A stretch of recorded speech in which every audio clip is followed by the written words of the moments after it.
بسبب ساك صغير مسيب جنب الغابة، غادي نلقى راسي دخلت في حرب مع أكبر عصابة في إيطاليا، والغلطة الوحيدة اللي عملتها أني فتحت داك الساك، واليوم راسي مطلوب عند المافيا. هذا علاش تبعوا القصة باش تعرفوا الأحداث وشنو وقع. بسم الله نبداو. وهذه المحاولة الخامسة اللي كنحاول باش نوصل لإيطاليا ولا غير إسبانيا على الأقل، ولكن تا واحدة ما نجحات، ما عدا هذه الأخرى اللي ما عرفت كيفاش وقع حتى جبرت راسي وسط إيطاليا. كندور وسط الزنايق في إيطاليا وما عارفش شنو الهدف ديالي هنايا أصلا، حتى طرفت الخبز الأخراني اللي كنت كنجمعو غير من الزبل، مع العلم أني قريت وشبرت ديبلوم في الريزو انفو، ومع ذلك ما فادني بوالو، حيت هنا هاد الناس هادو كيعترفوا بالاكسبيريونس، كيعترفوا بالدبلومات ديالهم اللي مسنين عندهم في المدارس ديالهم، وهادشي اللي ما كانش عندي انا. نورمال المغربي طالع عن ايطاليا غادي يعاني وغادي يسوفري بزاف، وانا كنت عارف هاد القضيه زعما من الديبار، ولكن مع ذلك اختاريت اني نكون برا البلاد، اي برا المغرب، حيت المغرب عشت فيه سنين عداده ما عطاني حتى حاجه، وانا هنا في ايطاليا ممكن اني كنسوفري اكثر من المغرب، ولكن كوميم زعما كما كان الحال احسن وبزاف، واخا كنبات في الزنقه وعريان ومغطي غير بالسما، ولكن احسن، حيت مع الوقت غادي نقدر نلقى شي بلاصه، نلقى اي حاجه اللي نقدر نتحرك فيها، وكنفتش بالمعقول وكل مره وفاين. واخا اللغه ديالي شويه ماشي تنسمع، عندي لونجلي شويه مزيانه حيت ديجا قاري الديفلوبمون، قاري الريزو، عندي لونجلي نقيه، ولكن الايطاليه صراحه ما تعلمت وما كانش في البال ديالي. المهم من هادشي هذا كامل، ملي كيتحليل كنتحرك بحالاتي لواحد الغابه قريب على السيكتور اللي انا فيه، وتما كنعس مغطي بالسما، واخا كيكون شويه البرد، مي جمعت شي كريطنات وجمعت شي حويجات اللي كنغطيهم عليا باش ما كيضرنيش البرد بزاف.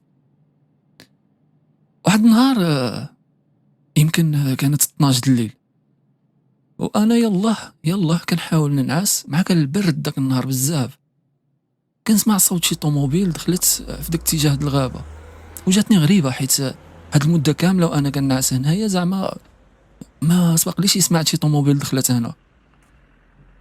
قلت عادي، ممكن شي كوبل، ممكن شي واحد جا مورا شي حاجه، شي واحد ما جبرش فين دخلنا هنايا، مهم اي حاجه. صافي حاولت نعست عادي ديك الليله، ما وقع والو الصراحه، ما كاين حتى شي جديد من غير داك الصوت. في الصباح ملي فقت طلعت بحالاتي على الطريق اللي كتخرج من داك الغابه، وهي طريق كتدخل الطوموبيلات، جبرت الاثر ديك الطوموبيل اللي دخلت، وعادي زعما ممكن اي طوموبيل غتخلي الاثر على التراب، حيت الطريق ماشي قدرول. داكشي اللي كان، وانا محرك حتى شي شويه كيبان لي واحد الشجره، وبحال شي واحد وقف موراها، ولا بحال متكي، بحال ما عرف، المهم حسيت باللي شي واحد واقف، وانا يدخلني الشك، قلت ياك ماشي مشكل هنايا ولا شي حد مخبع هنايا ولا. حاولت ندور من داك الشجره ودرت على الاتجاه الفوقاني باش نشوف شنو واقع، وبالفعل ملي درت لقيت الحوايج معلقين على داك الشجره، ولكن ما كاين حتى شي واحد، غير الحوايج معلقين. هوت كنخلف وسط داك الغابه، متجه ديريكت لداك الحويجات اللي معلقين، قلت لا ربما خلاهم شي حد ولا نساهم يعني. فتشت داك الحوايج مزيان، ما لقيت حتى شي حاجه، مجرد الحوايج معلقين. نزلتهم تما كيف ما كانوا، تحركت قلت لا ربما الا علقهم شي حد يرجع يلقاهم بعدا. المهم ما حنا ما فيناش داك القضيه السرقه وهذا، واخا عايشين كنسوفري، ولكن الحمد لله مربين مزيان. تحركت بحالاتي خارج من الغابه، واحد شويه كيبان لي واحد الساك طايح في جنب الطريق، ساكادو صغير عادي، مشيت قصدتو، ازيد داك الساكادو لقيتو ثقيل بحال فيه شي حاجه اللي مثقله. حاولت في داك الساعه نفتح، مع فتحت اول حاجه غنشوف فردي، وتحت داك الفردي بزاف ديال الميكات باللون ابيض، وفيهم واحد التيكي مرسومه عليه فحال سكوربيون اي العقرب، وبزاف كاين الميكات منه. انا عرفت باللي هذاك راه لا دروغ، وهذاك راه بيستولي، يعني اي فردي صحيح هذا بصح. في داك الساعه ما تخلعتش الصراحة، ولكن حسيت باللي ممكن نخشي راسي في المشاكل الا ديت هادشي. خليته ومشيت كنخلف. من بعد وانا كنخلف قلت شحال غنبقى انا كنعيش هيدا وكنسوفري. وعاد هادشي هذا اصلا اللي سيبو ولا اللي نزلو هنا راه في الغالب ما غاديش يرجع مورا. هذا علاش مشيت وعزيت داك الصاك ورجعت بحالاتي من بلاصه فين كنت، وفتحت داك الصاك وحسبت شحال من حبه تما. لقيت كاينه 10 ديال لي ساشي كبار بطبيعه الحال، وكل واحد فيهم فيه كيلو. هزيت داكشي لويتو مزيان في واحد الميكا في واحد البولصه، وحفرت مع واحد الشجره ودفنت داكشي وحتى داك الفردي، وتحركت في حالاتي للمدينه. ملي وصلت مشيت لواحد المول كبير كنعرف فيه واحد الولد مغربي وخدام تما، كنتفاهموا انا وهو بالهضره. المهم بعد ساعات كيتعاون معايا حتى هو غير خدام، وملي كيزير عليا الحال ولا هذا كنمشي عنده. الله عمرها درتها هو. مشيت عنده بقيت كنستناه حتى سالا الساعه الخدمه ديالو وخرج. هو خارج مشيت تعرضت له في الطريق. اهلا مصطفى، كيف تينا؟ لاباس بخير. شافني وعمل له واحد ابتسامه صفراء ولا الضحكه الصفراء، حيت عيقت عليه بالاخص هاد الشهر هذا كل مره ما اجي عنده. وفي الغالب بغا يكون قال له عقلو بلي جيت مورا الفلوس ولا جيت باش يعطيني شي حاجه، ولكن لا، انا جيت باش نسقسي على حاجات اخرين. قال لي اهلا كيف تينا بلال؟ بخير. قلت له الحمد لله مزيان، غير هو خايل اسمح لي. قال لي شوف انا والله لا. قلت له لا ما خصني والو، انا جيت غير نسقسك على شي حويجات وغنمشي بحالاتي. قال لي وسقسي. قلت له شوف اخي مصطفى، واش تقدر تعرف هيدا شي دراري كيشريو الممنوعات وداكشي اللي زعما فهمتي السوق السوداء وداكشي اللي كاين هنايا؟ قال لي الله يا اخي. قال لي واش باغي تدخل مع شي عصابه ولا شي حاجه؟ راه شوف عمل عقلك، وراه الا دخلتي في شي عصابه ولا دخلتي مع شي ايكيب هنايا راه ما غاديش تخرج، وما غتخرج حتى غيديوك في الكفن. قلت له لا اخي مصطفى، انا غير على شي امور هيدا جبرتها هنايا هاد اليومين هادي في الطريق وقلت ما كرهتي زعما شي واحد نبيعها له صافي. ما قال لي شنو جبرتي؟ صراحه فكرت من الداخل ديالي، قلت مصطفى بلا ما نخشيه معايا في هاد البيعه وشريه وغالبا غنجيب له المشاكل. قلت له شي حاجه الممنوعات تقريبا واحد كميه 2 الغرام جبرتها طايحه وما كرهتش نبيعها نستافد من فلوسها احسن ما نسيبها. قال لي تشوف ملي القضيه بحال هيدا انا كيجي عندي واحد دائما كيتقدم من عندي وباينه اصلا من شي عصابه وكامل بالتطواخيس كامل موشوم فهمتي بالرشامات عليه، يعني في الغالب غيكون كينتمي من شي مافيا. انا الا جاي ان شاء الله انا غادي نسقسيه لك، واي حاجه كانت تينا عاود ما تغبرش بزاف وطلل لنا هنايا راه غنقول لك شنو كاين. قلت له صافي انا يوميا غتجبرني هنايا، والا كان شي حاجه قول لي شنو كاين، ما كانش صافي نمشي بحالاتي. قال لي صافي كون هاني. مشيت بحالاتي كنخلف. المهم هي فاش كيكون عندك الممنوعات هو في الغالب الشيطان كيخدم داك الجنود ديالو باش كيجيبوا لك الناس ما تعرفش كيفاش. حيت انا ماشي يلاه ساليت الهضره مع مصطفى، وانا ماشي جوج الناس ماشيين كيتناقشوا مع بعضهم يعني بواحد الطريقه غريبه بحال باغيين يدابزوا. واحد شويه ملي شفت فيهم انا بحال هيدا بانوا لي باللي راه باينه داخلين في شي عصابه وباينه كيتناقشوا على شي موضوع اللي بيناتهم. وانا نزعم قلت علاش ما نوقفش شي واحد فيهم ونسقسيه، ولكن ما وقفتهمش الصراحه في ديك الساعه، خليتهم ماشيين كيتناقشوا حتى تفرقوا. مشى واحد من واحد الطريق وواحد مشى بحالاتهم من واحد الطريق. انا تبعت واحد اللي بان لي زعما هو اللي كان مسيطر في الهضره ومشيت عنده. حاولت نهضر معاه بالونجلي، في الاول ما فهمنيش مزيان ولكن كيستوعب شنو كنقول له، غير هو ما كيعرفش يجاوبني بالونجلي، كيجاوب بالايطاليه. قلت له شوف انا جبرت واحد شويه د الممنوعات هذا واش تشريها من عندي؟ جا هو خزز فيا وشاف فيا واحد الشوفه ماشي هي هذاك وعمل يدو على الحزام ديالو. قلت له صافي اسمح لي وقيلا غلط، ومشيت بحالاتي. انا يلاه قلبت خلفت واحد 2 الخطوات وكنسمع كيعيط لي. قال لي مغربي؟ قلت له مغربي. واش انت مغربي؟ قال لي بالدارجه. قال لي انا مغربي يا صاحبي. قال لي راه باينه في كمارتك مغربي. قلت له الله يرحم والدك. قلت له تازينا باينه في كمارتك. قال لي كون كانت باينه في كمارتي كاع ما تجي تهضر معايا بالونجلي. المهم دخلنا في صلب الموضوع. قال لي شنو تما؟ سمعتك قلتي لي جبرتي شي حاجة، ما جبرتي شي حاجة؟ قلت له اش غادي نقول لك؟ قلت له انا عندي واحد جوج الساشيات كيلو كيلو. قلت له هي دابا الصح، انا ما عارف لا هي ولا هم يحزنوا، انا ما عارف حتى شنو هي بالضبط. انا دابا غير كنحاول نزين السلعه زعما على اساس نبيعها بشي ثمن مزيان. قال لي اها وفين جبرتيهم؟ قلت له حقا جبرتهم في واحد السيكتور هنايا طايحين وهذا. دابا زعما واش عندك شي ناس هيدا يقدروا يشريو؟ قال لي كاينين، لكن ما داك جوج الساشيات ما مرسوم فيهم والو، ما مكتوب عليهم والو. قلت له لا والو، كاين غير واحد اللوغو هيدا د السكوربيون. قلت له كاين واحد اللوغو د العقرب. قال لي العقربه لطيفه لطيفه لطيفه لطيفه. قال لي لا لا لا والو، ما كاينش اللي غيشري من عندك هاد السلعه. قلت له غير تشوف الله يرضي عليك. قلت له ما بغيتي يبقى عندي انا. قال لي مي جبتيها واش سرقتيها؟ قلت له ما سرقتش، انا اش غنسرق؟ قال لي وتشوف غير مشي سيبها، مشي هرقها في شي بلاصه ولا سيبها واحد شويه بحال شفتو بحال فهمتي ما استوعبش الفكره ولا خوفا من شي حاجه.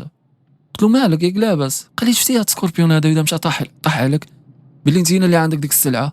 قال لي اقسم بالله ما تزيد حتى دقيقه فوق هاد الارض غيصفيها لك في البلاصه.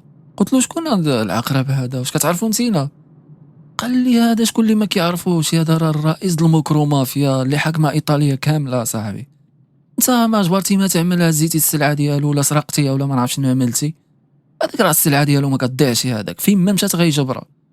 وقلت له اش غادي نقول لك اخي؟ قلت له انا جبرتها ما سرقتها ما والو. قال لي وغيمشي يلوحها، اللهم تسيبها ولا يجبرها عندك. قلت له دابا ما كاينش اللي يشريها من عندي هيدا في التخبيعه. قال لي وتشوف اصبر عليا، انا ما نقدر نقول لك دابا والو، وحاول واحد 3 ايام واجي عندي لواحد البلاصه. المهم عطاني اللوكال ومشيت بحالاتي. غير هو مشيت مخلوع الصراحه. مشيت وانا كنفكر، قلت في الغالب هاد السيد هذا راه مغربي، راه باغي لي الخير. ملي قال لي هاد الهضره هادي، راه واحد اخر كاع ما يقول لي هاد الهضره، غيقول لي جيب ديك السلعه وملي نجيبها يشبرني انا والسلعه. دابا عرفتي شنو كاين، غنخليها مدفونه تما ولا عين شافت ولا قلب وجع. مهم ها هي تما صافي. داكشي اللي كان. دازت واحد 3 ايام وانا نمشي لداك اللوكال، قلت ربما زعما يكون عنده شي جديد. وبالفعل داكشي اللي كان. المهم غير وصلت لداك البلاصه، جبرتو واقف بواحد الطوموبيل وهبط الزجاج وقال لي ايه بلال اجي. بديت كنقرب عنده واحد شويه، ملي قربت بزاف قال لي دور دور دور اجي ركب معايا في القدام. داكشي اللي كان. دورت وفتحت الباب وطلعت جلست. مع جلست حسيت بحال شي واحد جالس لورا وانا نعمل ونجبر واحد السيد. شفتو تباورشت الصراحه. وليت كنفيبري بوحدي لان السيد وجهه كامل خطوط وكامل رشامات. المهم غير غتشوفوها تعرف بلي هو راجل مافيا. قلت صافي في الغالب هاد المغربي ديالنا عكلني 100%. حتى هو يقول لي شوف السيد اللي معايا قال لك غيدي من عندك ديك السلعه، ولكن قال لك غيديها من عندك تقريبا بنص الثمن. قلت له ماشي مشكل، شحال غيعطيني فيها؟ قال لي شحال عندك نتينا؟ قلت له عندي 2. قال لي هما اللي كاين. قلت له دابا نتفاهموا على 2. قال لي اذا باقي عندك. قلت له دابا نتفاهموا بعد على 2 ويكون خير. قال لي المهم انا غنهضر معاه ونقول له بلي وافقتي. المهم هضر معاه بالايطاليه بالزربه واحد شويه ويدور عندي. قال لي عطاك 40 مليون في الوحده، غتبيعها؟ قلت له شحال؟ قال لي 40 مليون مغربيه. قلت له صافي يا صاحبي وافق عليها. 40 مليون اصاحبي شكون عطاها لي هنايا؟ جا هضر عنده. المهم هضروا، عمل واحد ابتسامه كتخوف الصراحه، وهو يمد يدو يسلم عليا. سلمت عليه بحال هيدا وواحد الساعه هو يدور يشوف فيا داك المغربي دي. قال لي فين هي يا صاحبي جبتيها؟ قلت له ما جبتهاش. قلت له غتقربوا معايا لواحد البلاصه وغنمشي ونجيبها لكم. قلت له هو معاه الفلوس؟ قال لي يا صاحبي راه جاب معاه الفلوس. خاصك غتكون راجل يا صاحبي، مشي يا صاحبي تحرك. وداكشي اللي كان. تحركوا معايا بالطوموبيل، غير وصلنا لديك الغابه خليتهم بعادين شويه باش ما يعرفوش شي بلاصه فاين. طلعت انا كنجري، حفرت عليها، هزيت 2 دميكات منا وقلت احتياط ما نعرف عندك يوقع ما يوقع. زيد ديك فردي معايا عملت الله وراه. المهم غير احتياط، نعرف ما يكونش عنده الفلوس وبغى يقلب علينا يجبد شي سلاح ولا هذا، على الاقل بنادم يدافع على راسه. هوت انا عندهم كنجري. ملي وصلت جبرتهم واقفين حدا الطوموبيل. جا هو ملي شافني ماجي عمل واحد ابتسامه وبدا كيقرب عندي بحال هيدا، مد يدو عندي زعما بحال بغى يقول لي راه هاد السلعه نشوف. عطيتو واحد ميكا الاولانيه فتحه، شاف ديك السكوربيون هيدا هو يشوف في اخر. هضر معاه بالايطاليه ويرجع داك المغربي يهضر معايا. قال لي قال لك وانت وزهرك فهمتي.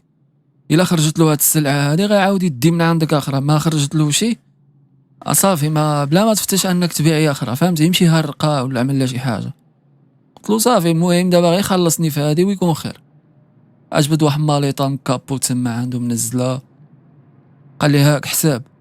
انا غير شفت الفلوس دخت الصراحه، بقيت ديك الساعه شنو كنعمل، اي كنهز ديك قبطه الفلوس بحال هيدا وكندورها في يدي، زعما لا ما نعرف يكون فيها شي مزور ولا يكونوا بوياط، لا ما كاين شي، ما كاين غير الكاش. هادي كتنطح هادي. جبت وحده من الوسط هيدا ضربتها في يدي، عليتها نشوفها صحيحه، كنجبر صحيحه. صافي هزيت ديك الباليزه في يدي، باليزه صغيره ماشي كبيره بزاف.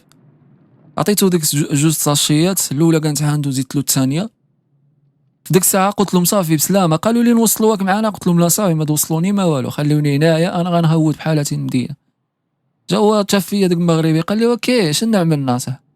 قلت له شنو عملنا، قال لي حنايا جبنا لك الراجل وتشوف هادي وتماره وما كاين والو صاحبي. قلت له والله الا غسمح لي، قلت له انا شفت الفلوس وانا نتلف فهمتي، انا نجبد واحد 7 المليون بحال هيدا مغربيه وانا نعطيها له، المهم هي بالدولار ولكن انا كنقول لكم بالمغربيه باش تفهموا. عطيتها له، بقى كيدرع ويبوس الله يرحم والدك، ولا كانت شي حاجه حنا هنايا وكدا، وها النمره ديالي، قيد لي النمره عطاها لي. المهم ما زعما طلع الله يعمرها، دار مغربي ديالنا وقح الصراحه، مشاو بحالاتهم. انا رجعت بحالاتي كنحسب ديك الفلوس. مهم بلا ما نقول لكم، جاو الفلوس صافي الدعوه تحرك، هزيت من ديك الفلوس داكشي اللي غيقدني، وشي اللي باقي دفنتو تحت واحد الحجره حدا واحد الشجره. بطبيعه الحال انا البنك ديالي هنايا هو التراب، حيت ما كنثق حتى في حاجه. رشمتو مزيان هوت واحد المول، دخلت شريت اول لبسه، لبستها في ديك الساعه صراحه، حيت حوايجي كانوا حالتهم حاله. مشيت كليت عمرتها مزيان وتكونسونطريت، وانا نمشي لواحد المتجر كيبيع البيسيات والحواسيب، وشريت احسن بيسي. شريت شي معدات اللي غنحتاجهم حيت ديجا قريت البرمجه، وانا نتحرك بحالاتي لواحد لوطيل. كريت في داك لوطيل واحد الشومبر لمده سيمانه، برونشيت داك البيسي، ديماريت، انستاليت كاع الامور اللي كنخدم بيهم واللي ديجا قاريهم، وبديت كنفتش على هاد سكوربيون شكون هو وشكون غيكون. وبالفعل جبرت معلومات كثيره، والسوشيال ميديا مغرقه بالمعلومات عليه. كيقولوا بلي هو راجل مافيا كبير، وموكرو مافيا كيترأسا وكيتحكم في بزاف د العناصر وسط الدوله، وعنده برا البلاد كاين عناصر خاصه وقوات كتحرك برا البلاد، ممكن تجي موراك في اي بلاد كنتي. المهم من هاد المعلومات صراحه ما تخلعتش، حيت انا بعيد كل البعد وما عندوش كيفاش يوصل لي. دازت واحد 3 ايام وانا خدام في البيسي، كنحاول نجبر شي وظيفه في الانترنت ولا هذا باش الانسان يدوز الوقت وصافي. اما راه الفلوس راه كاينه، مي زعما الفلوس اللي كاينه ممكن انها غتقاضى في واحد الوقت، اللهم دابا نجبر شي حاجه. وانا نفكر بزاف د الحويجات كنت كنعمل في الساعه اللي كنت كنقرا، بينهم الاختراق والقرصنه د الحواسيب والاجهزه. ما قال شي وقت بزاف تجبرت راسي كنانستالي لينكس على نظام اوبونتو. انا بديت كنعمل ان تيستينغ على التليفون ديالي، كنحاول نخترقو في النظام د الشبكه د لوطيل، وداكشي اللي كنت كنخترق في الشبكه د لوطيل حتى غادي يثير الانتباه ديالي واحد الهاتف اسمه LGA سكوربيون. قلت ممكن يكون سميه اي واحد ممكن يختارها زعما عادي. قلت علاش لا ما نحاولش نعمل شي اختراق من عند هاد التليفون هذا نشوف. وبالفعل داكشي اللي كان غير هو، كنت كنتوقع زعما نجبر شي حاجه ولكن لا، ما كان والو صراحه. تليفون عادي، شي شخص عادي واختار انه يعمل لك السميه فقط. مي عملته في لي فافورايت وخليته، ما نعرف لربما نحتاج المعلومات ديالو في شي وقت. المهم دازو نهورا تا غادي تجيني في بالي نعاود نعيط على داك المغربي ونشوف نسقسيه شنو عمل داك السيد مع داك السلعه ولا باقي خصو يشري من عندي داكشي اللي بقى. المهم فتشت على ديك النمره الصراحه وجبتها وطبيتها في تليفون جديد وانا نعيط. بقى كيصوني التليفون شي شويه هز عليا، قلت له الو انا بلال. وحسا قال لي بلال واش بلال اللي باع عندك السيد؟ قلت له ياه وانا. قال لي بلال خصني نشوفك ضروري، خصني نتلاقاك، مساله مهمه وانا ما كان عندي لا تليفون ديالك وعيت كنفتش عليك، ضروري خصني نتلاقاك نهضر معاك. قلت لك لاباس. قال لي واغي تلاقاني فين تينا دابا؟ قلت له انا جبرتيني في وسط السيكتور. قال لي لا سيكتور. قلت له انا في البلاصه اللي لقيتيني فيها مره اخرى، غير هو قريب عليها ماشي تما. قال لي وصافي نتلاقاو تما. قلت له صافي نتلاقاو. قال لي عاقل على الطوموبيل اجي عندي ديريكت وطلع. قلت له صافي ان شاء الله. داكشي اللي كان. لبست عليا اللبسه وهوت مرتاح ترونكيل، ما كاين حتى شي مشكل، زعما امور عاديه. توجهت عنده بالفعل، جبرت الطوموبيل واقفه تما. ما طلعت معاه، ما حسيت به ما هواش. قال لي شوف اخاي بلال، قال لي داك خونا اللي بعتي له، قال لي صفاتها له العصابه. والمشكل ماشي هيداك، المشكل اللي باع له، يعني انت اللي بعتي له راه كيف تشعلك وهو عطاهم المعلومات ديالك انتينا. قلت له كيفاش عطاهم المعلومات ديالي؟ قال لي الدنيا قلبها. قال لي ما رجعتيش عندك الغابه؟ قلت له ما رجعتي. قال لي وامشي يا صاحبي تشوف شنو الدنيا قلبوها تما.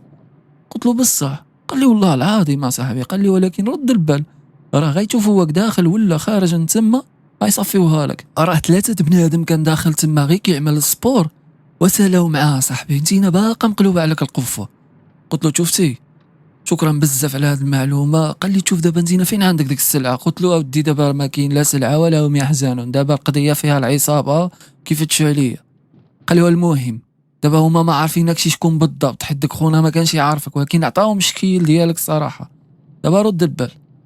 قلت له صافي غنرد البال. نزلت من تما، مشيت ديريكتومون لواحد المول، شريت حويجات اخرين وبدلت اللوك. وهادشي عملته الصراحه غير باش ما يعرفونيش في وسط الشارع ولا حتى في حالات اذا زعما كانوا كيعرفوا وجهي ولا هذا، على الاقل ما غاديش يعرفوني بهذا اللوك الجديد وهذا اللباس هذا. المهم توجهت لواحد البلاصه كيبيعوا فيها لي ماتيريو الكترونيك، وشريت واحد الدرون، وتوجهت بواحد البيكالا غير مكريه قريب تقريبا على داك الجبل. وانا نطلق داك الدرون، طلقت داك الدرون وبقيت كنراقب، عامل في عيني داك النظارات ديالها وماشي بها، وكنطير فوق ديك البلاصه اللي كنت انا فيها وكنشوف. اجبرت قربالة الدنيا مقلوبه، جبرت الطوموبيلات داخل واقفين، بنادم ستاف، ولكن كانت الدرون عاليه بزاف الصراحه. غير هو ديك البلاصه اللي كنت انا مخبي فيها ما وصلولاش، وبقات بعيده الصراحه، وحيت كانت فكره ذكيه مني اني ما نخبعش شي حاجه في الاتجاه التحتاني، ولكن نطلع في الاتجاه الفوقاني ونخبي داكشي.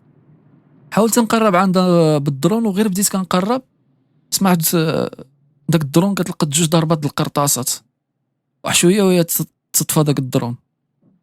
في داك الساعه طويت داك المسائل ومشيت بحالاتي، عرفت بلي راه ضربوا داك الدرون بالقرطاس.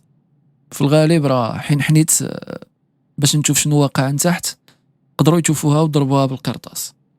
قلت اذا الدنيا باقا عامره وبقى الدنيا مقلوبه تما، ما نقدرش نتحرك تما، وما عنديش كيفاش نعمل لا نجيب الفلوس ولا والو. يعني دابا بنادم الا غيعول يعول على راسو. والمشكل داك النهار كان هو النهار الاخراني عندي في لوطيل، حتى الفلوس ما عنديش الصراحه. رجعت للوطيل وطايح عليا الضيم ومعصب، وحيت عارف راسي غنخرج من اللوطيل وغنتجاولق عاود مره اخرى، حيت الفلوس في واحد البلاصه اللي ما نقدرش نوصل. المهم داك الليله هذيك دخلت وقلت حالف تنجيب فلوس من الانترنت، حيت ديجا كنت كنخدم فريلانس ولا الهاكينغ، يعني كنت كنخدم كنتحرك كانوا فلوس. داكشي اللي كان دخلت الانترنت، وانا نهبط الدارك ويب، بقيت كنحاول نقدم خدمات تما في المواقع، كندفع في المواقع اللي الهاكينغ الاختراقات، في حالة الا شي واحد باغي يخترق شي حد. المهم كنقدم في اي بلاصه فريلانس، المهم اي دولار يجيني من الانترنت غادي يكون حاجه مزيانه بالنسبه لي حيت انا محتاج فلوس في هاد الساعه. داكشي اللي كان. ما جلست شي 1 2 ساعات حتى غيجوني واحد 2 كوموند في الدارك ويب. حاولت نجاوب على الاول اللي كان خصو يخترق واحد التليفون د الزوجه ديالو، بطبيعه الحال ما دوزتش معاه وقت بزاف تقدرت نعطيه لي دوني، وانا نشبر واحد 50 دولار على ديك الخدمه. من بعد منا شبرت واحد 100 دولار من عند واحد السيد بغى يخترق واحد السيستم كاين بعيد في واحد البلاصه، واخترقته وعطيته عاود الباز دوني داك السيستم، وانا نشبر واحد 100 دولار هي 150 دولار، قدرت نخلص لوطيل يومين يعني بخير. المهم قلت غير بيدمان باش نزيد نخدم اكثر. صراحه في داك اليومين نسيت المافيا، نسيت المشاكل، وليت غير مكونسونطري مع داك الشغل، وكنحاول نجيب الفلوس باش نبقى عايش في نفس النيفو، في نفس الرفاهيه اللي عايش انا فيها. النهار الرابع غادي نتفاجأ بواحد السيد في لاكاي كيسول عليا وبالاسم ديالي. عيطوا لي لوطيل من لاكاي وقالوا لي راه واحد السيد كيسقسي عليك.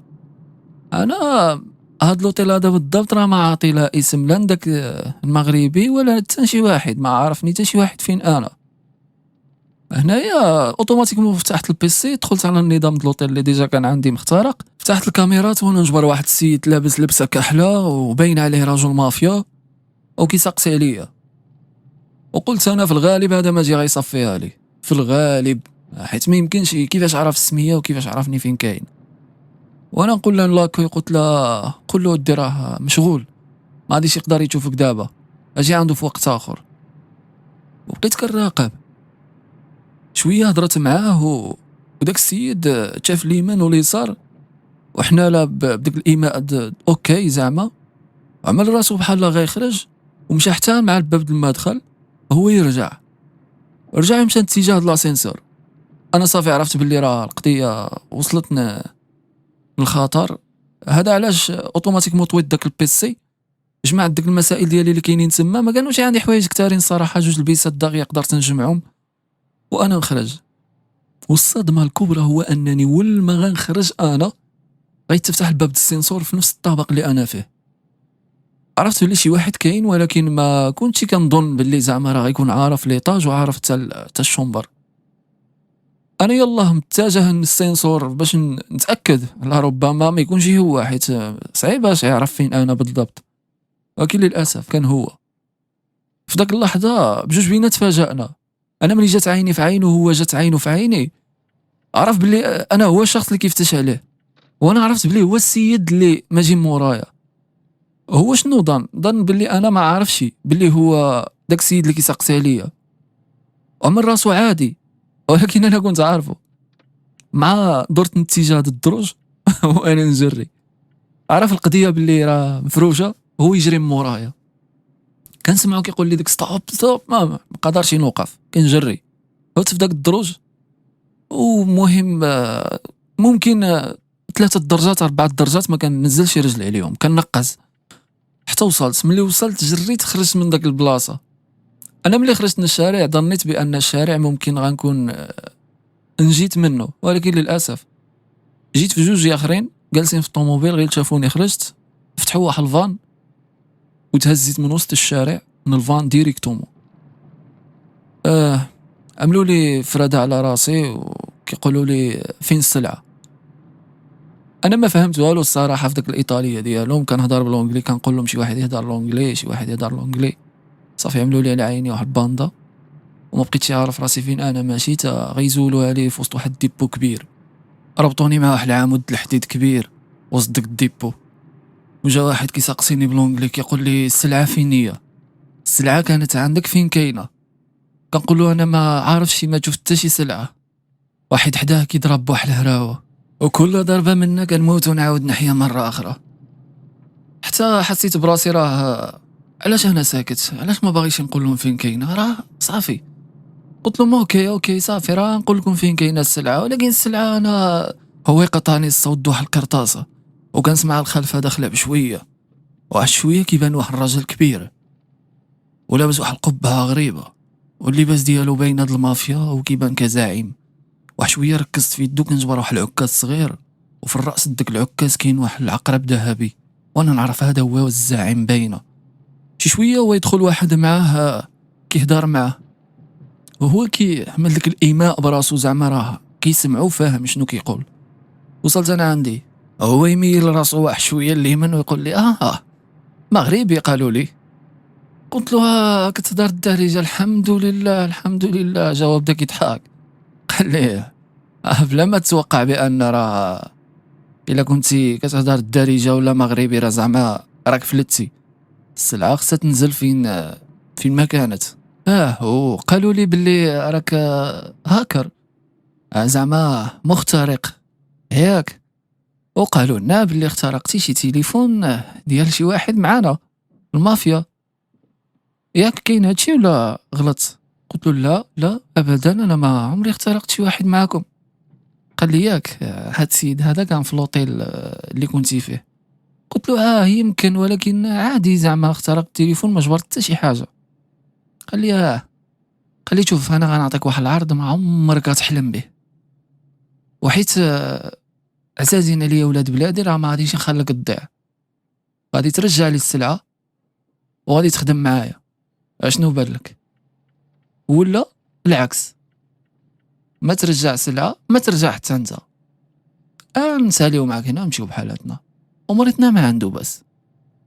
قلت له لا لا لا ابدا، انا السلعه عندي عم مخبعه في امان الله وحفظه، وانا غتمشيو معايا نعطيها لكم، غير هو السلعه انا راه هو يقول لي بعتي منا جوج ساشيات ياك؟ قال لي لا لا صافي راه رجعناهم، غير هو خصك تمشي معنا باش نجبدو داك السلعه اللي باقا.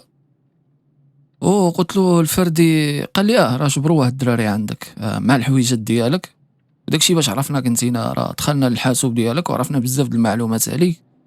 هذا علاش انا قلت له من الدراري زعما ما نضيعوكش، تخدم معنا من الاحسن. انا نقول له شكرا الله يرحم والدك، تا انا اصلا مقطوع بيا الحبل هنايا. قال لي وتهلاو فيك الدراري كيبان. وقلت له والله الا رزاوني حشومه وانتم عارفيني انا مغربي. قال لي بلا ما تبقى تبكي، ساعه ماشي تبكي، زيد وريني السلعه فين كاينه. طلعنا لواحد الفان كبيره وتحركنا ديريكت من داك الغابه. مشيت وريت لهم البلاصه، ما وريت لهمش بطبيعه الحال بلاصه الفلوس، وانما وريت لهم البلاصه اللي كاينه فيها السلعه. المهم حفرنا جبرنا داك السلعه مدفونه، حسبوها جبروها كيف ما هي.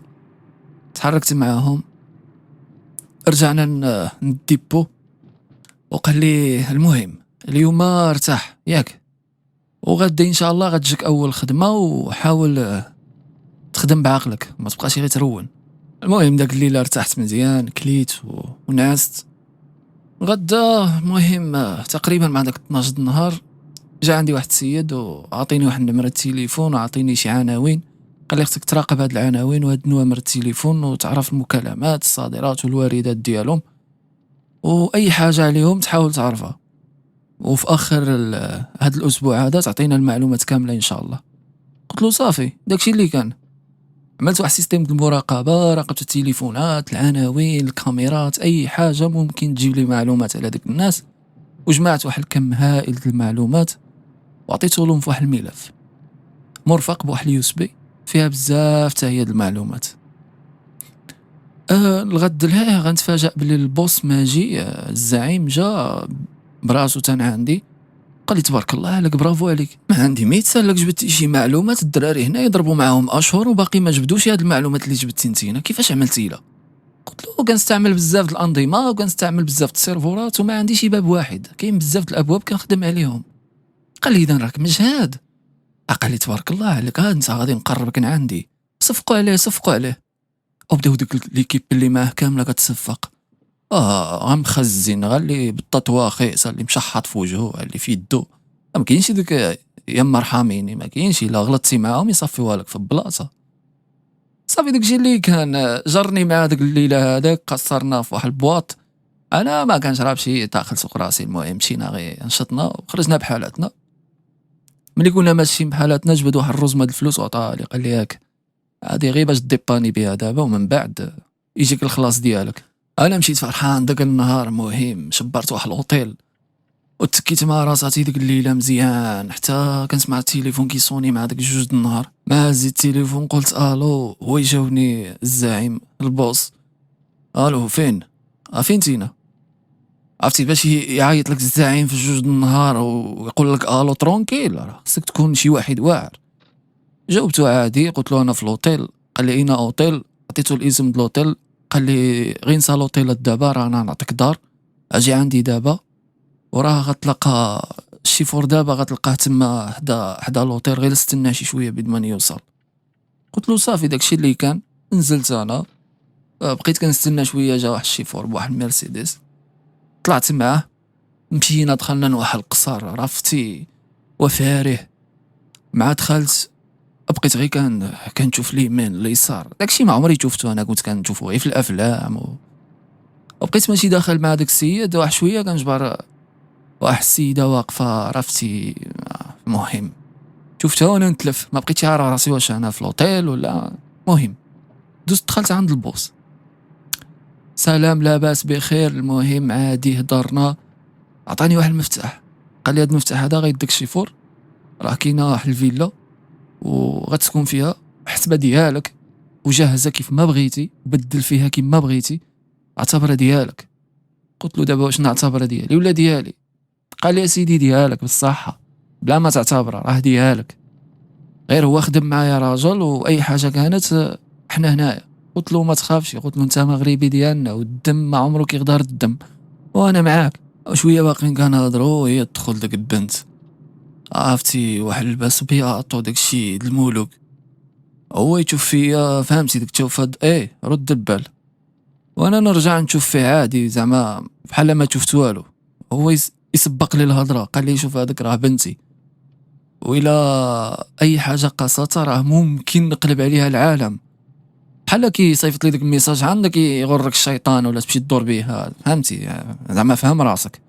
وانا داكشي اللي كان زعما ما فكرتش زعما نزرب ولا ماشي تصرف، شفت فيها ديك التشوفه. ولكن من بعد ما الانسان كيخدم عقلو كيعرف راسو باللي راه ما لعبش مع الانسان عادي، كتقول اوكي رجع شي شويه لورا، لا الامور كتكون خطيره.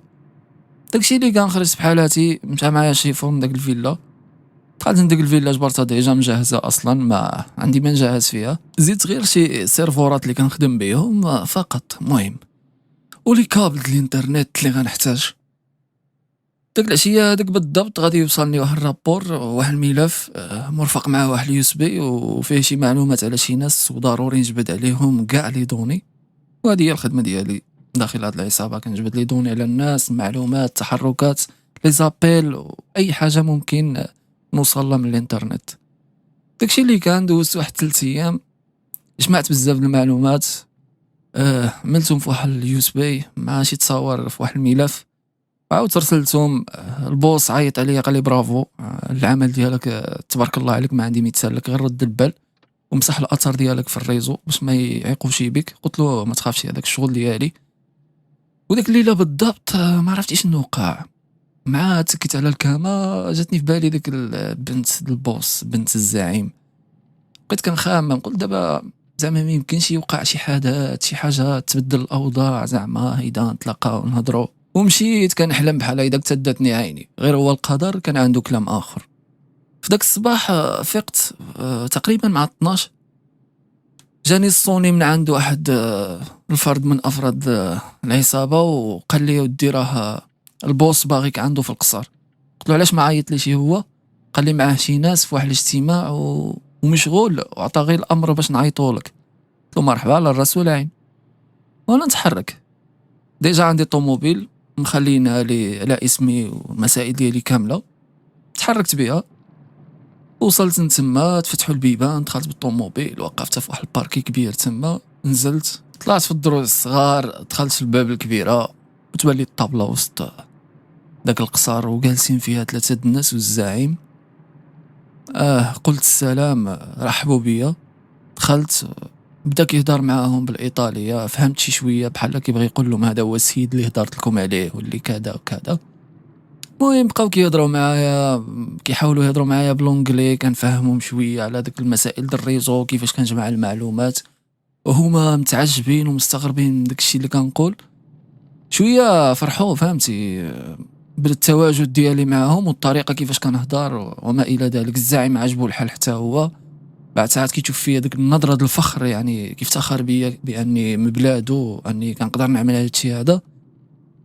صافي حتى دازت واحد الساعه د المكانه، شويه كنشوف داك 3 هزوا راسهم وغيخرجوا.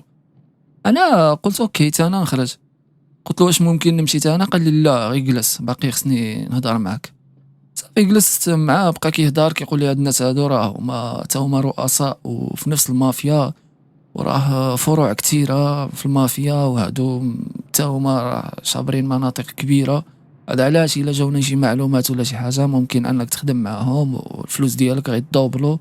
قلت له مرحبا على الراس والعين، اي حاجه. وهي تبان بنت البوس، خارجه لابسه لباس سبور وهزه واحد السارود الفيراري في يدها، وهي خارجه دارت وشافتني وهي توقف بحال تصدمت، تشوكات واحد شويه وحست براسها باللي عملت اللقطه معيقه، وهي تقول لباها هذا هو المغربي اللي قلتي. قال لها: "ما عرفتيش بحال حس بها ما هياش." قال لها: "ما عرفتيش داك النهار كان معانا نسيتي والّا؟" قالت له: "لا، لا ما نسيتش." قالت له: "المهم أنا غادي نخرج." قال لها: "أوكي واخا خُذ راحتك، غير هو رُد البال وأي حاجة التليفون." قالت له: "صافي أوكي." وخرجات وعاينة عليا، وبدوري حتى أنا بقيت كنشوف وكنقول مع بالي ديال هاد النظرات ماشي عاديين، وماشي تشوف هاد الإنسان كيشوفك عادي. المهم دازت، خرجت بحالاتي أنا من بعد واحد الساعة د ما كان هاد الهضرة مع البوس. ديماريت الطوموبيل من حسن الحظ كيف قلت لكم أنا، ومن سوء الحظ ديالها أنا قلت لكم القدر كان عنده كلام آخر، وأنا ماشي كنجبر داك الفيراري معجونة مع واحد القنت وبنادم داير بها، نفس الفيراري اللي خرجت بها بنت البوس اللي ديجا شفتها كاينة في الباركي. مشيت مزروب وحاولت نوقف حداها، الناس كانوا بزاف. جنبت واحد شوية وقفت وأنا ننزل، ملي نزلت جبرت السيدة مضروبة مع الفولون الفيراري والدمايات هابطة من راسها حالتها حالة. هزيت السيدة خرجتها من تما، عيطت على لومبيلونس وانا نعيط على البوس في البلاصة، قلت له: "راه بنتك عاملة اكسيدون وراه انا عيطت للومبيلونس وهي انا شابرة في يدي." السيد تهز من بلاصتو، بدا كيغوت قطع عليا. المهم السيدة ما كانتش زعما فيها شي ضاربة، ولكن المهم كانت سخفانة. فتحت عينها في واحد اللحظة وانا هزة وتفات فيا وقالت لي المغربي وطفات عاود مرة اخرى. وانا ماشي كنجري، ما عرفتي كيفاش لقطت ودني واحد الصوت كيقول شي صاحبو كيقول له: "شفتي داك الطوموبيل اللي زيرت عليها في الطريق؟" وفي ديك الساعه كنت انا ملهي بزاف وما بالي مع الحدث وداكشي اللي واقع. المهم ركبت في لومبيلونس، توجهوا من لوبيتال وانا نلحق عليهم بالطوموبيل. جا البوس لقانا في السبيطار، دخل وقالوا له: "راه بنتك في حاله حرجه، راه جاتها ضربه في الدماغ." والدكتور قال له: "احتماليه كبيره انها ملي تنوض ما تقدرش تخدم الجزء الايمن من الجسد ديالها." هنايا البوس تصدم وهو يشوف فيه، قال له: "كيفاش يا دكتور؟" قال له: "كما سمعتي، الفصل الايسر الدماغي ديالها تقاست واحد الباحه بالضبط، مسؤوله على الحركه ديال اليد والرجل. هذا علاش احتماليه كبيره دوح 70% انها ما غاديش تقدر تحرك الجزء الايمن ديالها." هنايا البوس تغرغروا عينو بالدموع، قال له: "شو يا دكتور، عمل اي حاجه واللي طلبتيها كاينه، عمل المستحيل باش تعتقها." جاوب الدكتور قال له: "غادي نعملوا اكثر من جهدنا وكنطلبوا من الله تكون قويه باش تتجاوز هاد الصدمه هادي." مشى الدكتور، بقينا انا والبوس واقفين وهو مصدوم وعينو مغرغرين بالدموع. شاف فيا قال لي: كيفاش وقع؟" قلت له: "صراحه انا ما عرفتش كيفاش وقع، وفي نفس الوقت ملي جيت جبرت وقعت لاكسيدون، وعلى حسب ما بان لي انا الطوموبيل كانت ماشيه بسرعه وديفيات على اليمين وضربت في داك البوستي اللي كاين في جنب الطريق وتعجنت." قال لي: "ولكن كيفاش بالسرعه وكيفاش وقع لا ما فهمناش حنايا." قلت له: "صراحه انا ملي كنت هازه في يدي سمعت واحد كيقول: واش شفتي الطوموبيل اللي زيرات عليها في الطريق؟" قال لي: "كيفاش؟" قلت له: هذاك الشيء اللي سمعت." هو يدور يشوف فيا قال لي: "بلال بغيتك تطير دابا نضر وغادي تخترق ديك الكاميرات اللي في ديك السيكتور كامل، وغادي تحاول تريكيبيري داك لي فيديو في الساعه د لاكسيدون وتشوف شنو وقع بالضبط، وغادي تعيط لي تقول لي شنو كاين، وحتى الا قدرتي تشبر لي ماتريكول او الطوموبيلات اللون ديالهم اي حاجه وقعت بالديتاي وعيط لي في اسرع وقت ممكن. يلا طير." وانا نخرج من تما كنجري ديماريت الطوموبيل ديريكتومون للدار. ما داش شي وقت كتير حتى وصلت، ديماريت لي بيسي، ديماريت المسائل اللي غنقدر نخدم بهم، وبقيت كنحاول نخترق. المهم اخترقت ديك السيكتور كامل شي شويه، اخترقت واحد الكاميرات ديجا اصلا راكبين عندهم على الشارع، وفي نفس الوقت شابرين داك لا زون كامله من البدايه فين وقعت لاكسيدون حتى فين وقعت لاكسيدون حتى اتجاه الهيف سابقه واحد شويه. حاولت نرجع الكاميرات بعد لي سيرفور ما عطاونيش لاكسي. المهم داو لي واحد شويه د الوقت ولكن قدرت نخترقهم من بعد. عملت واحد ريكيبيراسيون داكشي اللي فات حتى غتبان لي الفيراري ماجيه مكسيريه بواحد السرعه خياليه، يمكن ماشيه بشي 210، وراها واحد البي ام ما عرفوش مبريباريها ولا ما جا حتى هي من وراها كطير. واحد شويه حين وصلوا تقريبا البلاصه فين وقعت لاكسيدون، كنشوف داك البي ام زيرت على الفيراري من اتجاه اللورا وركت عليها واحد شويه، ديفيات الطوموبيل ديريكت من داك البوستي ودازت داك البي ام. بوزيت اللقطه وقفتها، زوميت مزيان، حاولت نشوف الماتريكول، كتبان الماتريكول كلها كحله. ما طلعش كاع الرقم ديالها. اللون د البي ام كحل، ما كيبانش شكون فيها. ضاربين الفيمي وفي نفس الوقت حتى الكاميرات شويه الكاليتي ديالهم ضعيفه، ما قدرتش تبين زعما الملامح مزيان. وانا نعيط على البوس، قلت له شوف راه اخترقت السيرفرات د الكاميرات واخترقت الكاميرات وفي نفس الوقت رجعت الكاميرات من داك الساعه اللي وقعت فيها الاكسيدون، واللي بان لي ان هاد الاكسيدون هاد الحادث هذا ما وقعش صدفه، ولكن وقع بفعل فاعل. قال لي كيفاش؟ قلت له كاينه واحد البي ام كحله وكانت حتى هي ماشيه بسرعه خياليه من مورا الفيراري، وربما في الغالب كانت تبعها وهي كتحاول تهرب منها، وفي نفس الوقت ديفيات وضرباتها من اللور وديفيات واحد شويه وجات في البوستي داك العمود الكهرباء. قال لي واش ما كاينش الماتريكول؟ قلت له ما كاينش الماتريكول. قال لي ما بالكش شكون فيها؟ قلت له ما باليش شكون فيها. قال لي حاول تبع داك البي ام بالكاميرات على طول الشارع تشوفها واش تقدر توصل للبلاصه فين وقفات. قلت له غيكون صعيبه شي شويه وغدي وقت، خلي عندك الوقت الكافي باش تجبد شكون هادو. جبدهم، انا بغيتك تجبد شكون هاد الناس، حيت حنا ما عارفينش، ربما يكونوا شي عصابه اخرى، ربما يكونوا شي ناس تصفيه حسابات، بغينا نعرفوهم شكون. وانا نقول له سمعا وطاعه، هذا هو الدومين ديالي وما تخافش غادي نجبد لك شكون هادو. صافي قطع عليا وانا نشبر داك البيسي. الكلافي شعلت فيه العافيه، ما كاينش شي كاميرا في داك السيكتور ما تخترقاتش، وما كاينش شي كاميرا ديجا خدامه ما كنتش كنراقبها. حتى بانت لي داك السياره كتدور في واحد الشارع وانا مبقى تابعه كاميرا مورا كاميرا مورا كاميرا حتى وقفت في واحد الشارع.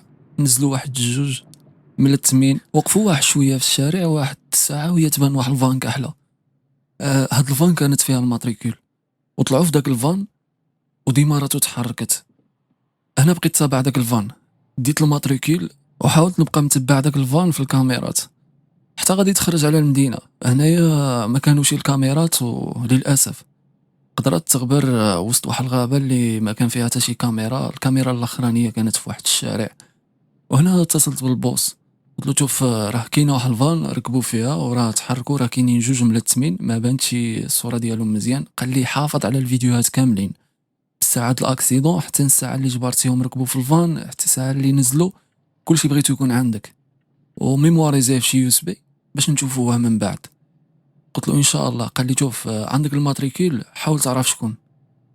قلت له غادي نحاول، ولكن الا ما قدرتش نخترق الموقع اللي منزل عليه المعلومات ديالهم فغالبا غادي نحتاجو شي وسيط. قال لي اوكي مال الشغل ديالك نتينا، ولا ما قدرتيش توصل خلي داكشي كامل عندك ميمواريزي وراه غنجبدوهم شكون واخا يدخلوا تحت الارض. قطع عليا. انايا بقيت كنحاول نعرف بعض المعلومات من خلال داك الماتريكول، وبالفعل قدرت نوصل للمعلومات، وبالفعل كانت مقيده بالاسم دو واحد الراجل كبير اسمه بلينكو. كوبيت داك المعلومات ميمواريزيت كلشي وهزيت داكشي في واحد اليو اس بي وارشيفيت داكشي عندي في البيسي وخرجت. اتصلت بالبوس اللي كان باقي في لوبيتال. قال لي ودي راه خرج الطبيب وقال لي غادي تبقى في غيبوبه لواحد المده، هذا علاش انا ماجي. فين تينا؟ قلت له انا يلاه خرجت وكنت ماجي عندك. قال لي لا بلا ما تجي عندي، انا راه ماجي استناني في القصر. داكشي اللي كان ديماريت الطوموبيل تحركت، وصلت قبل منه بشي دقائق قليله، غير وصلت جلست واحد شويه وهو يوصل. قال لي من شنو عملتي؟ قلت له ودي راه جبرت المعلومات على السيد اللي مقيده باسمه الفان. قال لي شنو اسمه؟ قلت له بلينكو. قال لي اوه هذا الاسم هذا بحال ماشي غريب عليا. هو يعيط في التليفون واحد شويه جاوبو شي حد قال له شوف فتش لي على هاد السميه هادي بلينكو وبغيتك تجبد جميع المعلومات عليها، فين ساكن، واش كينتمي لشي عصابه، واش ديجا كان مع شي عصابه، واش حاليا هو كيترأس شي فرقه ولا شي حاجه. قال له اي معلومه بغيت تكون عندي اليوم في العشيه. قطع الخط وتفي. قال لي وانتينا بدورك غادي تحاول تعرف هاد بلينكو هذا جميع المعلومات عليه اللي تقدر تجيبهم. قلت له انا راه جمعت لك معلومات كافيه وجمعت لك العنوان، جمعت لك شي امور مهمه. قال لي واخا جبد لي داكشي نشوف. فتحت البيسي كونيكتيت ديك اليو اس بي وبقيت كنوريه داك الفيديوهات اللي شفت المعلومات كيفاش وقع حتى البلاصه اللي نزلوا من داك البي ام وركبوا في الفان. المهم جميع المعلومات حتى خرجوا في داك الغابه. قال لي هذه الخرجة الأخرانية ديالهم كانت ياك؟ قلت له هذه آخر حاجة قدرت نلقط عليهم في الكاميرات. هو يقول لي وداك العنوان تأكدتي من الكاميرات اللي دايرة في الشارع واش هاد السيد كاين في هاد البلاصة ولا ما كاينش؟ قلت له لا ما تأكدتش، ولكن إلا بغيتي نتأكدوا ماشي مشكل نتأكدوا.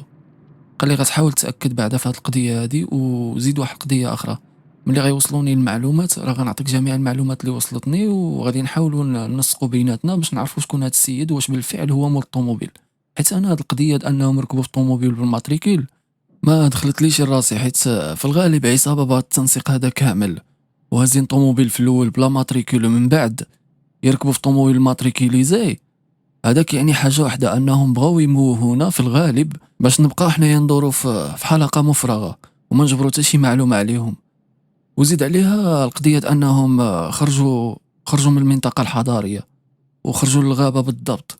ما لاحظتيش باللي بحال عارفين غنقدروا حنايا نستعملوا الكاميرات ونتبعوهم؟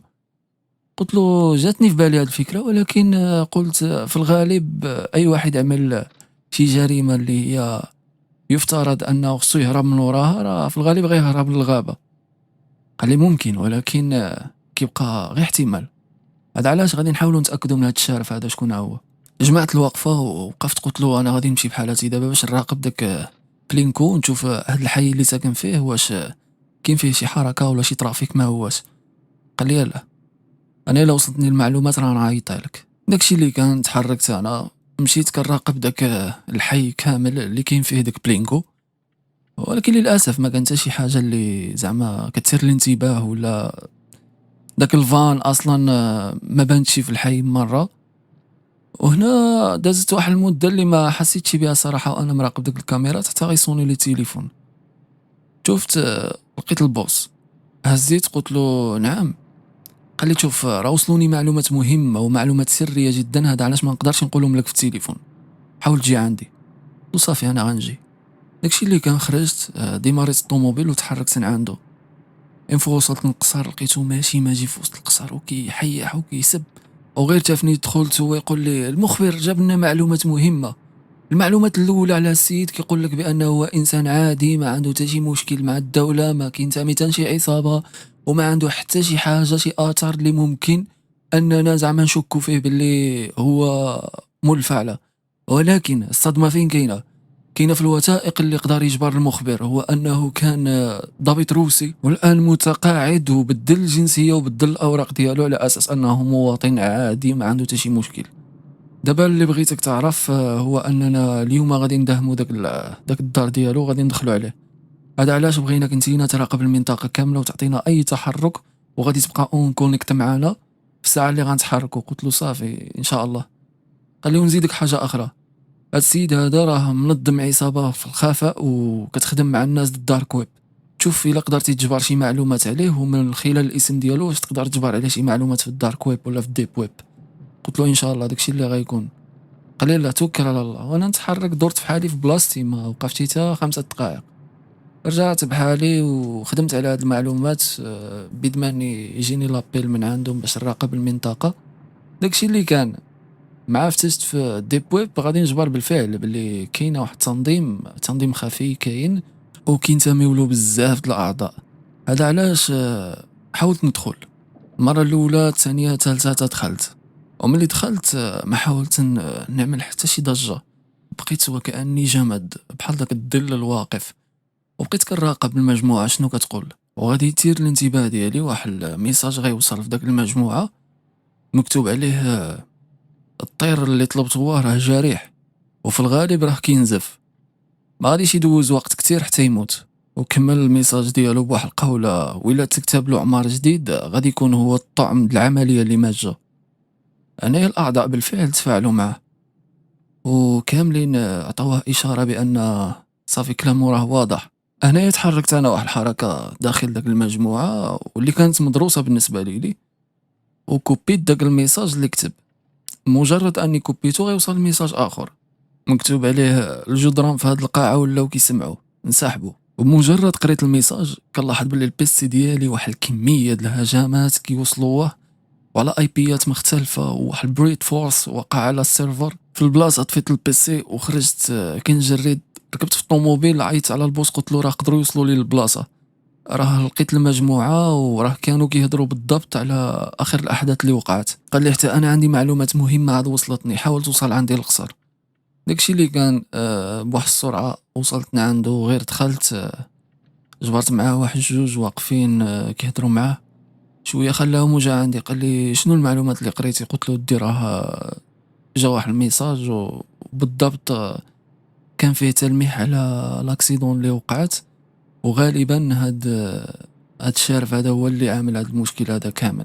عويتو فيه قال لي بلينكو هاد الشارف هذا عندي عليه معلومات مهمة وما غاديش نضطروا اننا نوصلوا للدار عنده، ولكن غادي نجبدوه من وسط البلاصة اللي هو جالس فيها. قلت له كيفاش؟ ما فهمتي. قال لي المعلومات اللي وصلتني بان هاد الشارف هذا غيكون اليوم بالليل جالس في واحد قاعة الرهانات، وهاد القاعة هذه تعتبر بحال ديالو، وهنا في كيفرق الخطط ديالو كيعطي معظم المهام من الافراد العصابة ديالو. وهاد المعلومات عاد وصلتني، واليوم مع 12 الليل غادي يكون تما. اللي عليك انت هو انك غتخترق الشبكة اللي عنده كاملة وغتخترق الكاميرات وغادي تلاحظ واش كاين هو تما، وفي نفس الوقت غادي نحاولوا بما امكن اننا نوصلوا نهزوه من وسط البلاصة وما يديهم يجيبوا داك العصابة اللي معاه، ما يعيقوش كاع واش حنايا هزيناهم من البلاصة. قلت له صعيب الحال، راه غتكون المنطقة كاملة محروسة وغيكونوا دي سيكوريتي وغيكونوا ناس المافيا تما وغيكون حراسة شديدة. قال لي اللي عليك هو انك تراقب المنطقة وتعطينا المداخل والبلايص اللي نقدروا ندوزو منه. قلت له ما عليكش، غادي نراقب وغادي نشوف، واذا قدرت نجبر شي ثغرة هي الاولى غادي نعلمك بها. قال لي راه ما عندكش الوقت، ماشي حتى نغدا ولا اليوم قبل 12 بغيتك تكون هاد المهمة هادي قضيتيها. قلت له داكشي اللي كان، ولكن كما انت عارف باللي راه السيستم طاح كامل والاجهزه كامله بقات في الدار. قال لي ما عليكش، كلشي غنحضروه، شنو اللي محتاج؟ المهم كتبت له واحد اللائحه فيها مجموعه الاجهزه ومجموعه الحاجات اللي غنخدم بهم ابار دي سيستم اللي كانوا عندي ديجا اصلا في البيسي. داكشي ما كاملاش يساعد المكانه وكان حاضر. تمونطا في تقريبا واحد نص ساعه وانا بدا الشغل، وبالفعل قدرت نخترق داك الكاميرات قبل 12 بواحد 3 ساعات. وبالفعل حاولت نراقب ونشوف هاد السيد فين كاين. لقيتو كاين جالس في واحد الفي اي بي وفي واحد الجناح، معاه واحد الجوج وكيتناقشوا كيضحكوا، وفي نفس الوقت ما عارفينش هما باللي الكاميرات مراقبين.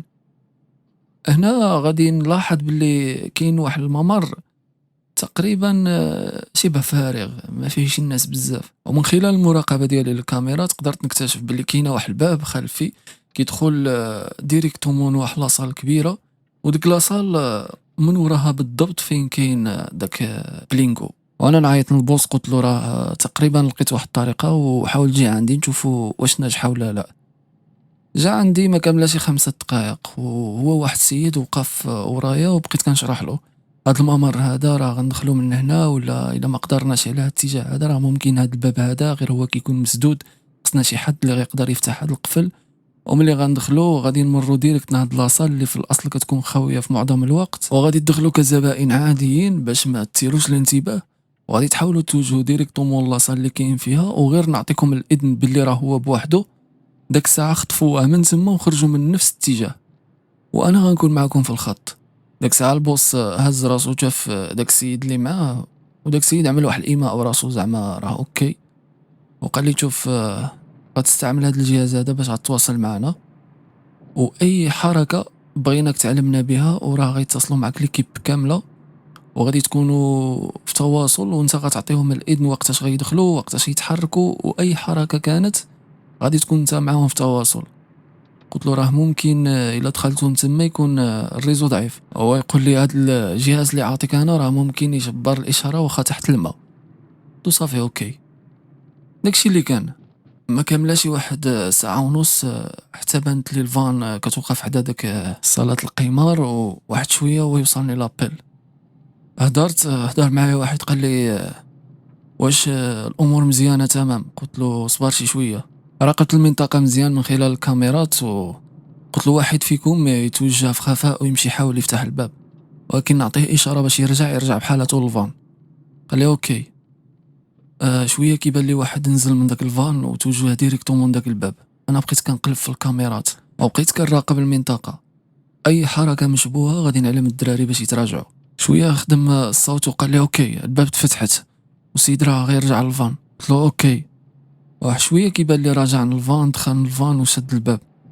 بقيت انا مراقب الاتجاه الداخلاني من خلال الكاميرات وكيبان لي السيكتور خاوي ما كاين حد. وقلت لهم يلاه تحركوا. اوتوماتيكمون كنشوف البيبان تفتحوا، نزلوا 4 الدراري صحاح فهمتي ولابسين لبسه نقيه، دخلوا من داك الباب توجهوا ديريكت في داك الكولوار اللي طويل. وانا كنراقب الكاميرات واحد شويه كيبان لي واحد السيد. قلت لهم واحد ما جي متوجه عندكم، حاولوا تشوفوا اقرب باب تما وتخبعوا، راه مجا على اتجاه اليمين واحد الباب دخلوا فيها. داكشي اللي كان. دخلوا في داك الباب كلهم تخباو حتى داز داك السيد، وبحال ممكن عندهم شي اشاره ولا شي حاجه كتعلمهم الا تفتح داك الباب. مشى حتى لداك الباب وشاف ورد البال من جميع الاتجاهات وعاود غلق داك الباب ورجع بحالاته. وهو راجع قلت لهم من بعد 3 الخطوات راه غيدوز حدا الباب اللي نتوما واقفين حداه. داكشي اللي كان داز غير داز كنشوف الباب ديالو متفتحات. قلت واش كيعملوا هادو؟ هو يخرج واحد بواحد السرعه خياليه خطفو ورجع داخلهم داك البلاصه. ما عرفتش شنو وقع تما حيت ما كانتش الكاميرا. شويه خرجوا عادي ما كاين والو. المهم توجهوا ديريكتومون داك الصاله اللي كبيره، وانا نقول لهم الباب اللي على الجهه اليمين غادي يخرجكم ديريكتومون في وسط لاصال دو جو، اما بالنسبه للباب اللي اون فاس ديالكم راه ديريكتومون غيديكم للبوس. وراه حاليا معاه واحد السيد، صبروا واحد شويه كنسمع رد عليا واحد قال لي راه ما نقدروش نصبروا بزاف هنايا، شحال مع هاد الناس؟ قلت له واحد. قال لي صافي امنا المنطقه. قلت له كون هاني الا كان شي حركه راه غنعلمك. قال لي اوكي. كنشوفهم تحركوا مشاو ديريكتومون للباب لي اون فاس ديالهم، فتحوا داك الباب بشويه ودخلوا بواحد السرعه خياليه يقدروا يسيطروا على البلاصه.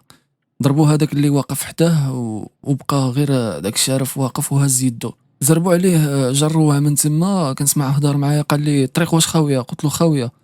ديريكتومون خرجوا في داك الكولوار، من داك الكولوار من داك الباب جبروها مسدوده. واحد شويه قلت لهم انا حاولوا تفتحوها كما فتحتوها المره الاولى. قال لي ما كاينش القفل كيفاش غنفتحوا؟ قلت له كيفاش ما كاينش القفل؟ قال لي راه اوتوماتيك كتفتح هنايا. قلت له صبر واحد الدقيقه. دخلت على واحد الشبكه انترنال عندهم في وسط داك صال دو جو، وانا نجبر الابواب اللي ممكن تكون اوبن ولا كلوز، وانا نعطيه اوبن هو يتفتح داك الباب. عمل لي بيدو في الكاميرا زعما برافو. وخرجوا جريناه طلعوها في داك الفان وتحركوا. وانا عاد نلاحظ باللي انا كان بامكاني نفتح داك الباب من خلال ضغطة زر واحده، غير للاسف ما بحثتش مزيان.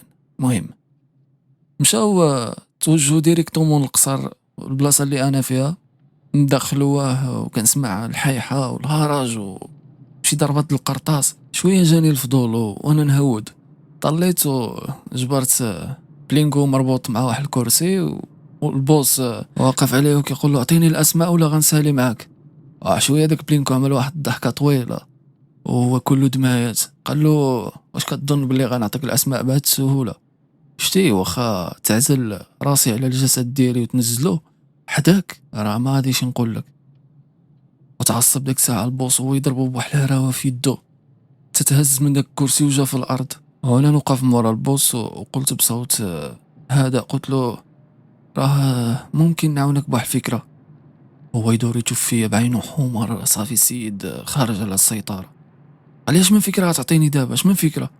قلت له شوف راه في الغالب غيكون هز معاه التليفون، غادي نخترقوا التليفون ديالو، غادي نعيطوا النوامر اللي عنده كاملين، غادي نتواصلوا معاهم، غادي نقولوا لهم باللي راه طيح في مشكل وراه كاين في شي منطقه، واكيد بما انه عنصر مهم عندهم راه غادي يحاولوا يجيو موراه.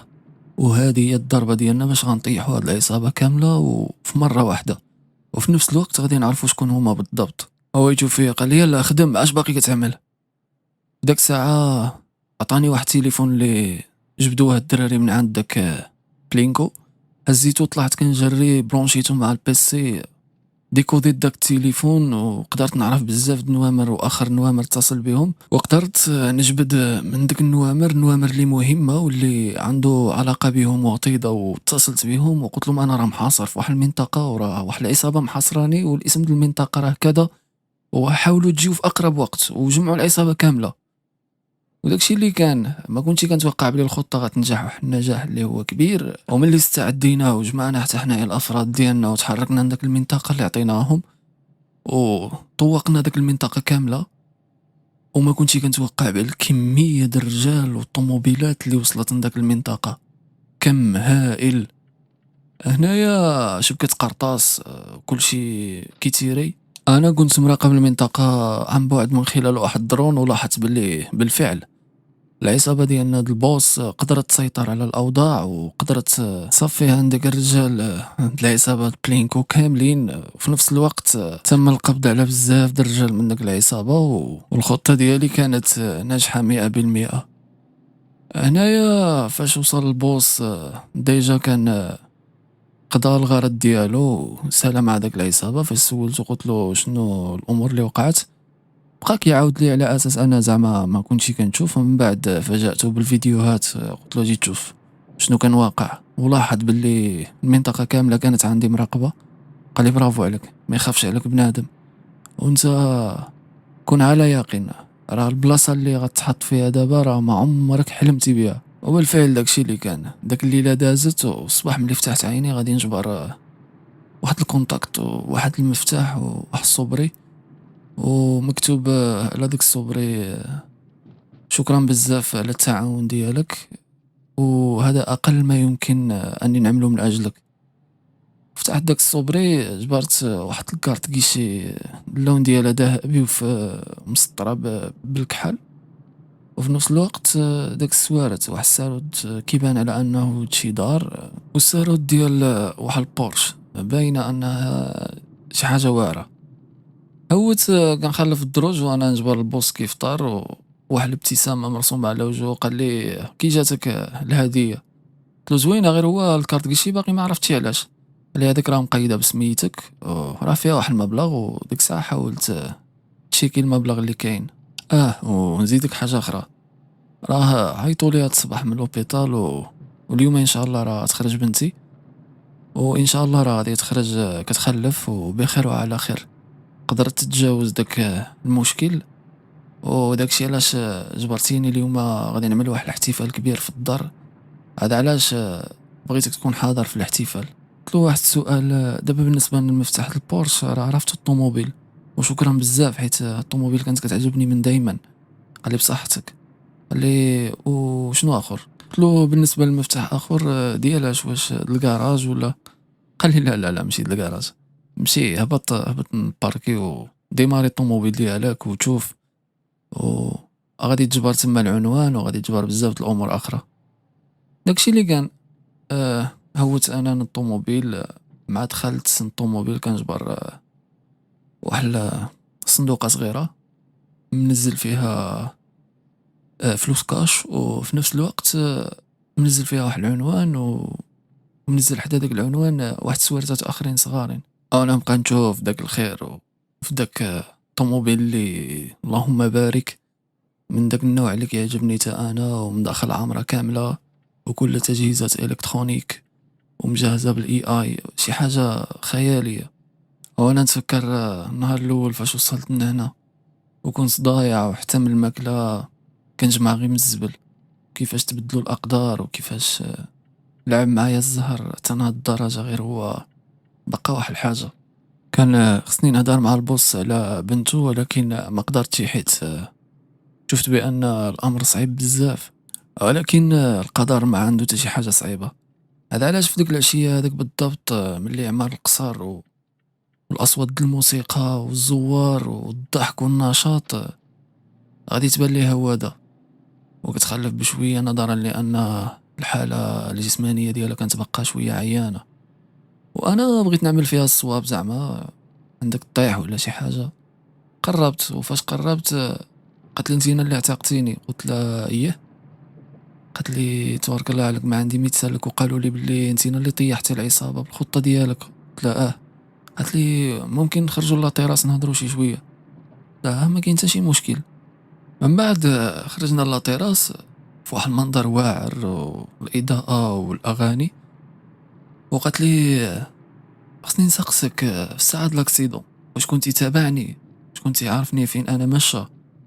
قلت له لا غير صدفه فقط، كنت دايز من داك الطريق حتى جبرتك تما بالطوموبيل. قلت لي و الساعه اللي كنت خارجه لاحظت بلي عملتي فيا واحد الشوفه في شكل، ممكن تفسر لي علاش؟ قلت لها ما رديتيش البال واقيلا حتى نتينا شفتي واحد الشوفه اللي خلاتني نشوف انا فيك بحال هكاك. وهي طرح واحد السؤال غريب، قالت لي واش مزوج ولا سبق لك تزوجتي؟ قلت لها صراحه سؤال ماشي في محله، ولكن لا ما سبق لي شي وما مزوجش. قالت لي وما كتفكرش؟ قلت لها كنفكر، ولكن صعب عليا الحال باش نقول عن داك الانسان اللي باغي نكمل معاها. سكتت واحد شويه وهي بحال بان عليها شويه د الاعصاب. قالت لي وقل لي انا نقولها لها ماشي مشكل. وانا سكت واحد شويه وعملت واحد الابتسامه خفيفه وقلت لها هي نتينا. انا وهي طلق واحد الضحكه طويله. قالت لي كيفاش؟ قلت لها كيما سمعتي. قالت لي علاش ما قلتيها شي للبوس؟ قلت لها ما قدرتي حيت ما كنتش عارف ردة الفعل ديالك، ولا ممكن انك ما تقبلشي ولا تجيك شي حاجه اللي غريبه. قلت لي لا لا لا ابدا، يلا نمشيو عنده. داكشي اللي كان. في داك النهار هذاك بالضبط جا الخبر المفاجئ بان من بعد واحد السيمانه غادي يكون حفل زفاف اخر، وغيكون حفل اخر في هذا القصر، وجميع الزوار اللي كانوا في داك النهار هذاك تعرضوا لحفل الزفاف. وداكشي اللي كان. داك الكارت كيشي اللي ما عرفتش شحال كان فيها، تصدمت من بعد ملي جبرت واحد المبلغ خيالي. طبيعة الحال ما جاش شي وقت كتير حتى بدات حفلة الزفاف، واللي كانت واحد الحفلة كبيرة بزاف اللي حضروا فيها مشاهير من العالم كامل. وفي نفس الوقت البوس كان فرحان بزاف بهاد النهار هذا، وما كانش كيتوقع باللي شخص من نفس البلاد اللي هو خلق فيها ونابغة سابق لوقته وذكي بزاف اللي غادي يقدر يفوز بالقلب د بنته. وهنا كنكونوا سالينا القصه ديالنا. كنتمنى تكون عجبتكم، واللي بقى في الاستماع حتى هاد الدقيقه هادي راك متابع حقيقي. خلي معك شي كومونتير باش تسجل الحضور ديالك، وما تنساش تعمل ابوني قبل ما تخرج باش يوصلوك القصص ديالنا الجديده ان شاء الله. وللحديث بقيه، وفي القصه اللي ما جاي ان شاء الله دمتم سالمين.